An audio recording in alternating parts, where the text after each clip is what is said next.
Today is a historic moment for the residents in this community because today we are breaking ground on the construction of a brand new Parkview Recreation Center right here in the heart of West Baltimore. This moment symbolizes our commitment to providing our community with top-notch facilities that promote health, wellness, and a vibrant lifestyle. As you all know, for all year, we have been highlighting projects just like this through our rec rollout. This is how we have been ushering in a new era in recreation and parks, one that is equipped with the high quality, state-of-the-art facilities and services that benefit the overall well-being of our residents. Because as I always like to say, that has not always been the case. We have had some buildings called rec centers that weren't rec centers. They were a meeting place. If it does not have a gym in it, it's not a rec center. Now we are undoing years of disinvestment by making sure that all of our neighbors, especially one like this one here in West Baltimore, have the opportunity to have state-of-the-art facilities. And while many neighborhoods like this one have been disinvested in for decades, this is a part of our overall effort to overcome those decades of disinvestment that has faced so many of our communities, particularly black communities in Baltimore. When so many past mayoral administrations spent time closing rec center after rec center or letting them languish into disrepair beyond salvage, we've done exactly the opposite. Opening rec centers throughout the city, reopening rec centers that have been closed for years and years, in some cases decades. And the new Parkview Recreation Center will not be just a building for this neighborhood. It's a hub for community engagement, fostering connections, and promoting a healthy lifestyle for generations to come. In 2023, we've announced plans to upgrade several rec spaces across our city and have advanced several projects. Since the spring, we installed new playgrounds at Falstaff, Indiana Avenue, Radke Park, Shipley Hills, Solo Gibbs Park, kicked off renovations at Chick Webb Memorial Rec Center and JD Gross Rec Center, and broke ground on a brand new Ambrose Kennedy Pool in East Baltimore. Improving our recreational spaces is a major victory for the city of Baltimore, and there is more upgrades to come, like Gardenville, like the South Baltimore Rec Center, and like Patterson Park Pool. Yes, let me say that very clear. We are going to renovate Patterson Park Pool so that it can be a 21st century pool, because everywhere in our city we deserve those kind of facilities. The city's rec centers are important for our communities because they provide a means to equip our residents with the tools to help cultivate their physical and mental well-beings. The reason why I'm faster than all of my elected official colleagues is because I ran track at a rec center. It's the first place that I donned blue and gold at Towanda Rec Center, running for Miss Murray for the Blazers. And Miss Murray still has the Blazers at Rec Center and Recreation and Parks. Our rec centers help to educate community members, build self-esteem, enhance social relationships, and improve interpersonal skills. And the programming offered on this brand new campus will afford residents the opportunity to develop into well-rounded residents and even more. Today, I am pleased to announce plans for this brand new world-class 16,000 square foot recreational space that will serve as a place for our youth and community to flourish. It will also help fuel subsequent transformational community development activity in this area. The new Parkview Rec Center, which will be ADA compliant so that all residents can enjoy, will feature a large gymnasium, catering kitchen, a flexible multi-purpose room and community rooms, office space, and a robust open fitness area for all to use to become and live healthier lives. This site will also include a new multi-generational community center park with a large flexible use green space for walking, jogging, and skating, flat play areas, paths, a picnic pavilion, and a large playground with an amphitheater. The new Parkview Rec Center is going to be a true asset for this community and for Baltimore, with top-notch facilities that promote health, wellness, and a vibrant lifestyle. I am also pleased that several agencies, rec and parks, housing, planning, and transportation work together to bring a project to fruition that will make us a better Baltimore. Projects like these are possible when we work together with the community to address the needs of our many neighborhoods, from Penn North to Greater Wilmington to Reservoir Hill, Mondawmin, and yes, Senator Hayes and Councilman Torrance, even Ashburton. Everybody will have the opportunity to partake in facilities and a healthier lifestyle in the brand new Parkview Rec Center. Congratulations on helping us advance this project. I look forward to being here for the grand opening and the first jump shot that will be going in for me. Thank you all, and I'll now turn it over to the pride of the former Westside Elementary. Yes, you, sir. Senator Antonio Hayes, Sr. Good morning. It's an awesome day to be here. Again, Senator Antonio Hayes, representing the 40th Legislative District, but a product of right here in Penn North. Mr. Mayor and City Council President, my colleagues here, we travel all over the city with these various groundbreakings, but this has a special place in my heart. I grew up right down here in the 2400 block of Francis Street, lived in the 1500 block of Clifton, 2400 block of Eden Street. So this is home to me. It is with great honor that I be here and celebrate this opportunity. In 2015, I was first elected to office. And one of the things that I committed to at that time was making sure that communities like Penn North that had long been disinvested in had an opportunity to be a part of a community that everyone desired. And as a freshman delegate, it took me a little while to learn my way, right? But I remember soon thereafter, being elected in 2015, 2016, the school system came to us with the bad news that they were shutting down Westside Elementary School.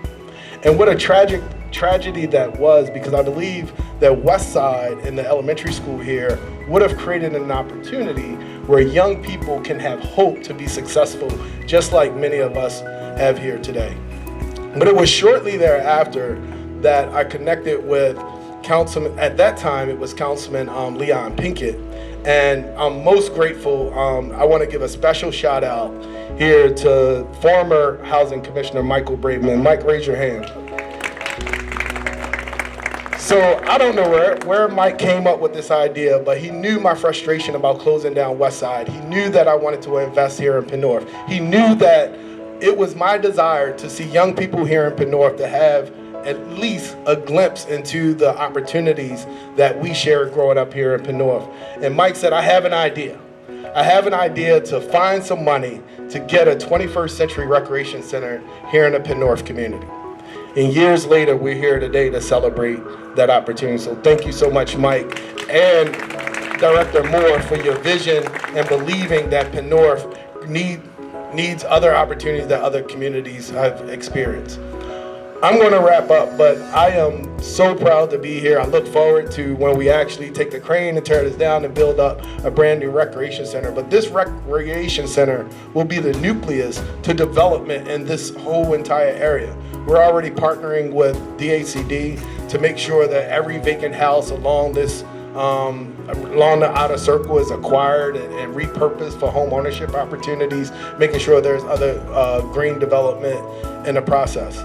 But I'll leave you with this. One of my heroes and one of our former colleagues, Congressman Elijah Cummings, used to always say that our young people are a vision into the future that we'll never see. And creating 21st century opportunities like this for our young people give them the opportunity to see a vision of a renewed and restored community. So I thank you, Mr. Mayor, for keeping close to your commitment. Good afternoon, everyone. Come on, good afternoon, everyone. That's more like it, that's more like it. First and foremost, I would like to thank, the mayor for his leadership. I would like to thank Director Moore for his leadership. I would like to thank all the hardworking men and women of Recs and Parks for helping bring us here today. Jenny, I see you. This is an effort that does not just start with the city, but also spans to the state of Maryland. And it's really that true partnership with folks like Antonio Hayes that make me and Councilman Torrance very proud to work with the state on a regular basis. I stand here today and I was thinking about what I was going to say. Under this administration, we've had the opportunity to do a lot of these rec and park openings. But this one just kind of feels different. It kind of feels different because, as Senator Antonio Hayes stood up here and he talked about the closing of Westside Elementary School, it reminded me back at that time and how hurt he was, Ms. Hall. Senator, the delegate I was his delegate mate, his seatmate at the time was hurt. He took it personal that they were shutting down his elementary school. He took it personal how his rec center that he grew up in looked. He took it personal how the divestment of this community, just like many other Baltimore communities were, he took that personal. And he turned that pain into passion and into purpose. He didn't allow the denial of him organizing folks in the community to say that, no, we're going to keep Westside open. He didn't allow the ability of losing that fight to lose the issue. He said that he was going to push and push and push, and that's why he talked about micro-bravery. I also think about that young Antonio Hayes who grew up in this community, who lived right at 1515 Clifton, who every single day when he walked out his house, he had the opportunity of looking at blight and grime. He had the opportunity of looking at a building that was intended to pour into him, not necessarily pour into him and his classmates the way that it should. See, as adults, we sit here and we look at the vacancy, we look at our dilapidated structures, we understand and know the policies that have poured into stripping our communities away from what they were to what they are today. But the thing that we constantly forget about is the impact that it has on our young folks, because they know. When we care and we pour into our young folks, they know. When we allow things to become normalized because of failed policy in the past, they know. And that young Senator Antonio Hayes knew about that. And he did something about that. And he became to come back and give back to his community. So to me, as he stood up here and as he talked, because I know how the brother talks about Penn North, I know how he talks about his community, he wears it on his sleeve constantly. I can only sit there but be proud that a son of Baltimore that statistically is not supposed to be there, that was not always given the right opportunity, the right pathway, the right facilities, that he's pouring back into the young folks of this community today to ensure that we not only create another Senator Antonio Hayes, but we multiply them. That is what facilities, resources, and opportunities like this will do for this community. So again, for all that have been involved in this rec center and all the other rec centers throughout the city, you know I get passionate about it because just like Brandon, I grew up in the rec centers. I thank you. Because the generational and residual impact that you play not only to these communities and the families, but more importantly to the children is immense. So thank you again, truly appreciate that. With that, I'm gonna call up the district rep of this area, Councilman James Torrance. Good morning, everybody. I'm happy to be here because two parts. Senator Hayes is a mentor of mine and always a pain whenever he sees something and he wants something done, he's going to get it done. But I'll put it like this. There's a vision for Penn North. That vision, and I'm going to go old school because my grandmother called Penn North Sugar Hill. I'm just going to be real. She calls it Sugar Hill. The investment that we're making in Penn North is comprehensive. Here we'll have homeowners that will surround this rec center with the existing homeowners. Here we'll have traffic calming that makes sure our young people can get to this recreation center. We are esteeming black people in their neighborhood with investment directly led by the city of Baltimore. Soon we'll have our own television station here to anchor that too. The strength of Penn North for the people that remain, but the strength that will grow from it is that we're creating an anchor that they can access and use and draws in new residents, because people here deserve a neighborhood where they know their neighbors, they feel invested, and they are esteemed. Because, and I'm just going to be truthful, the persons that uphold this neighborhood are black women that own the properties, that stayed here, that decided to stay here. So when we think about it, we're esteeming the women who banked on West Baltimore, who bet on West Baltimore, and I think that this investment, as the senator says, is betting on West Baltimore, but also betting on his childhood home as well, right?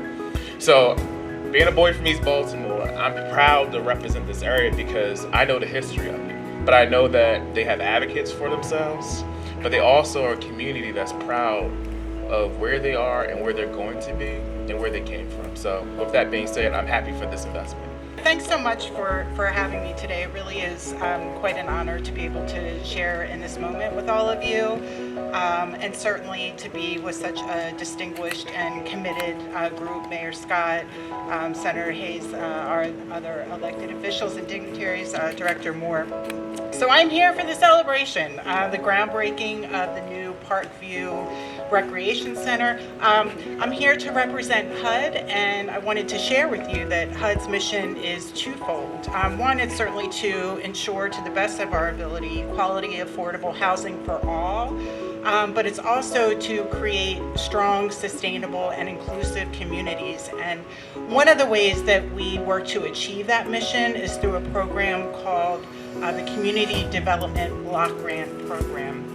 And this program is what puts decisions about investments in neighborhoods into the hands of local leadership, which you have quite a bit represented right over here and also through all of you. Decisions about investments in neighborhoods into the hands of local leadership who are most familiar with local needs. That's not HUD, right? That's not HUD.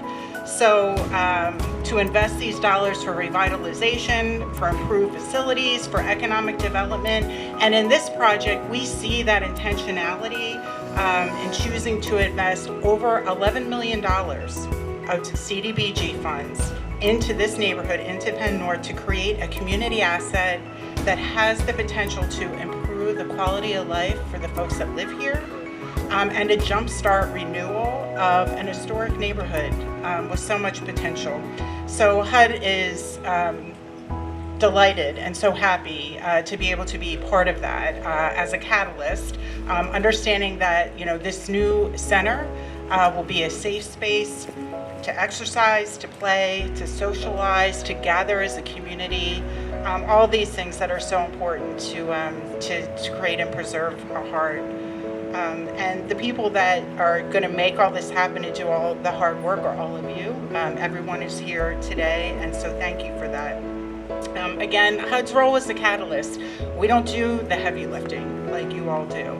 But what we do as a catalyst is we bring all levels of government and all sectors. So it's the nonprofit sector, the private sector, and the public sector together to ensure that there's equitable investment and to create strong, sustainable, stable communities for all. So excited to be here.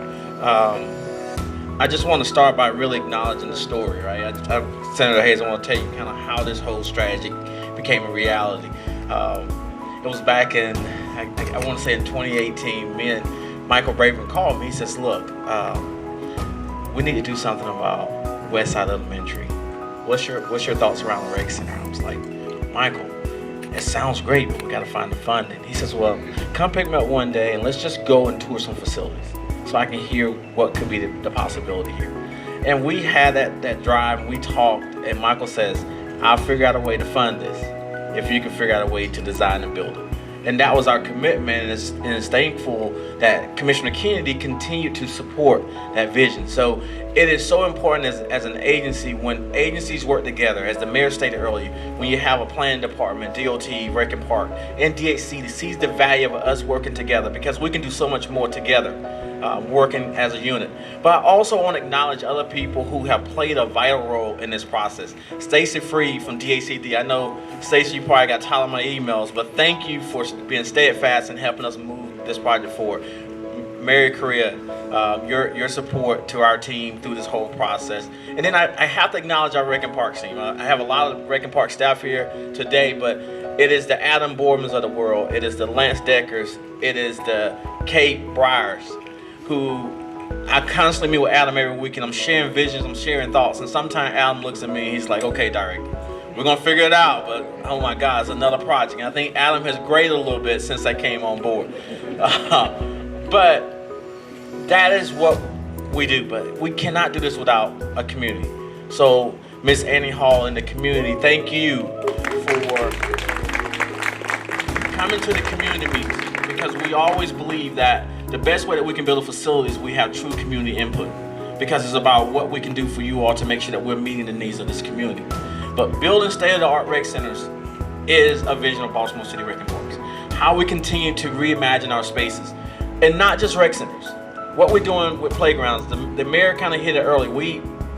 this past year had 4 new rec centers that we actually are bringing online. But there's 23 plus rec centers coming online next year. Think about it, 23 playgrounds, not rec centers, I'm sorry, playgrounds. I know the mayor's like, wait a minute, where we get that money from?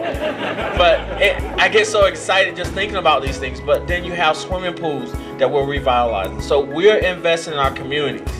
And the other piece that we're doing is we're doing a comprehensive plan. A comprehensive plan for once that's going to help us guide our vision, making sure that equity is at the center of those discussions, and that we make sure that we identify the communities that have not been invested in. And I can assure you, even today, before I got here, I actually was meeting with our consultants, and the plan is working, that they're looking at these invested areas, and they're scoring each and every one of these, so that when this plan is presented to the mayor, when this plan is presented to council, then we all can have a clear vision that we can get behind, that we can support. Then I can continue to bug Senator Hayes, say, hey, can you find me a couple $1 million here? Or going to people like Frank Lance over at Parks and people and saying, hey, sir, I have a plan here. How can we work together to make that happen? But it's those kind of relationships. So I am so excited for this rec center. I am so excited for this community. And I know what this is going to do, because this is the work of the community that is designing this. But none of this is possible. We can have all divisions in the world, but if we don't have the GWWOs in the world who actually listen to us, who listen to the community to design what you see here on these boards, but then their job stops, and then it's someone like Townsend Mechanical who won this bid. Now it's their job to turn this into a reality. So in 18, 24 months, whatever that timeline is, 18 months sounds good, Mayor. Hopefully we can stick to that based on construction. It is Townsend Mechanical that the next time we come back as a group is going to be to celebrate and open the doors of our new rec center. So again, thank you as a community. Thank you to all of our Baltimore City Rec and Park staff for the work that you do, but also Director Ryan, thank you for your continued leadership, that I can call on you as a partner as we continue to try to figure out how we can improve our communities and our spaces throughout. Thank you for having me join you today. I'm really pleased to be here on behalf of Commissioner Kennedy, who had another obligation, and on behalf of the Department of Housing and Community Development. The Consolidated Planning Team, I should introduce myself, Mary Correa, Deputy Commissioner for Consolidated Planning. We oversee the Community Development Block Grant Program, otherwise known as CDBG. We work very diligently to help identify the resources that former Commissioner Braverman said he would find. So we worked on continuing to identify those to support this project, the Parkview Recreation Center. And through our efforts, as Ms. Stats mentioned, we identified $11.3 million in community development block grant funds to support this really important project. The development of healthy, equitable communities is at the heart of the CDBG program. Its whole focus is to support low to moderate income communities and make sure that they thrive at the same pace as the communities that surround them. Establishing a new Parkview Recreation Center will serve as a catalyst to strengthen the community, expand the opportunities, improve the overall quality of life for the community. This project is part of DHCD's West Impact Investment Area, as our community development framework outlines. The project will support the work DHCD is doing to reduce the vacant properties. This has been mentioned by the other dignitaries who spoke this morning. And as everyone else has pointed out, this has definitely been a consolidated effort by several divisions within the city. Rec and Parks first and foremost, DOT, Department of Planning, and DHCD, community stakeholders, state and local officials to make this happen. And I have to go off script for a moment and really thank Adam and his team. Working with federal funding, while it gives us the opportunity to do big projects like this, it can be very difficult to use and very confusing if you're not familiar with it. So thank you for your patience when we would get emails from the senator's office, from the councilman's office, from the mayor's office, from the council president's office, from Director Moore. We were working through all of the steps to make sure that we could fund this project appropriately and properly, and I'm so excited that we're finally here at this point, as is Adam and his team, but a special shout out to them for that. And I'm really happy that Stephanie was able to join us today to have HUD represented and see some of the great work that we're doing here in Baltimore. So most of you probably don't know this, but the city has been receiving community development block grant funds for 49 years. We're going on 50 years next year, which has been since the inception of the program, which has contributed, I don't even have the numbers, I'm going to develop them for celebrating our 50th year, hundreds of millions of dollars into helping the communities in Baltimore City. During any given year, we support upward of 60 nonprofit community partners, and today's groundbreaking will definitely be one of the largest achievements that we've had through the life of the program, and we're really proud of that. Empowering people and communities couldn't be better reflected than the vision that we have all for Penn North and the Parkview Recreation Center. Thank you so much. Good afternoon, everyone. Thank you for having me. I'm Matthew Ames. I'm an associate with GWWO Architects. My team and I are the designers of this project. And first, I just want to thank the mayor and city council and Baltimore City Rec and Parks for the incredible opportunity to work on this important project. I can just tell, how important it is listening to everyone that has spoken before me. BCRP has, on all the projects we do with them, they're incredible to work with, and I want to thank, Director Moore in particular, and Capital Construction, Adam Borman, Lance Decker, and Kate Brower. They've been great to work with on this project, and I want to thank everyone on my design team for all their hard work. We wouldn't be here without them. When we thought about conceptualize this project, it wasn't just a building to us, it wasn't just a park or even the city block. It's, we wanted this to be the first step in revitalizing this whole community. And I hope that it lives up to that. Really through the process, the most important part to us was the community. That's what this is all about. And so I want to thank the community for being incredible partners all through the design process, coming out to all the public meetings, and like was said earlier, I want to listen, I want to hear, I want to know what the community needs. I want to make sure that this building, this project, serves their needs. That's what's most important to me. Well, now I have the privilege to bring up the most important voice we're going to hear from today. When you come to Penn North, you know that I'm not the mayor of Penn North. Miss Annie Hall is the mayor of Penn North. And anything that's going to happen in Penn North, where it be our decision, that I think is my decision, it really is hers, to move Charm TV to Penn North, whether it be the investments happening with Parkview, any and everything that is happening in this neighborhood. We all know that neighborhoods like Penn North have true leadership of people who have been here through everything. When folks left, when folks were scared, when folks are scared, people like Miss Annie Hall always stand up and stand tall to say that this is a great neighborhood with great people. We just have to have great investment like we're doing today. So, Miss Annie Hall, the mayor of Penn North, come forth. Good afternoon, everybody. I'm Annie Hall, and this has truly been an experience working to get them to put investment back in our community. I want to thank all agencies, all of the people, all my block captains that are here on the lines with me fighting to make sure that this community is heard. When I retired in 2003, after 36 years of service, we were in the middle of writing the master plan. And the person who was in charge left. And my nephew and my mom told me, say, you retired, you're not doing nothing, go in there and help. And I've been here ever since, fighting for this neighborhood. I'm trying not to cry, because I'm a big crybaby also. But thank you for the investment you're doing in this neighborhood. So this is a great investment in this neighborhood, and I truly thank you. 4, 3, 2, 1.